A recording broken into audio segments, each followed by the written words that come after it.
સમાચારમાં આગળ વાત કરીએ તો વડોદરામાં જાંબુવા નદીનું પાણી ઓસરતા હવે મગરોની અવરજવર વધવા લાગી છે। નેશનલ હાઈવે પર આવેલા જાંબુવા બ્રિજ પર 9 ફૂટનો મહાકાય મગર ચડી આવતા વાહન ચાલકો અને સ્થાનિકોમાં દોડધામ મચી ગઈ હતી। ઘટનાની જાણ થતાં વન વિભાગની રેસ્ક્યુ ટીમે સ્થળ પર પહોંચી મગરને સલામત રીતે પકડી વિશ્વામિત્રી નદીમાં મુક્ત કર્યો।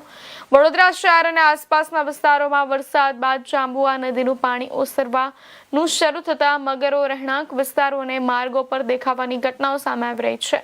આવી જ એક ઘટના વડોદરા નેશનલ હાઈવે પર આવેલા જાંબુવા બ્રિજ પર બની હતી, જ્યાં અંદાજે 9 ફૂટનો મહાકાય મગર લટાર મારતો જોવા મળ્યો હતો। મગર બ્રિજ પર ચડી આવતા વાહન ચાલકો અને સ્થાનિકોમાં ભયનો માહોલ સર્જાયો હતો।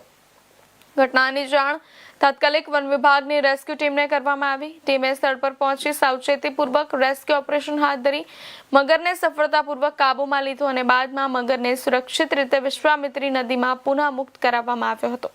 દરમિયાન મહાકાય મગરને જોવા માટે મોટી સંખ્યામાં લોકો જાંબુવા બ્રિજ પર ઉમટી પડ્યા હતા। વન વિભાગે લોકોને આવા સમયે મગરથી સુરક્ષિત અંતર જાળવવા અને ભીડ ન કરવા અપીલ કરી છે।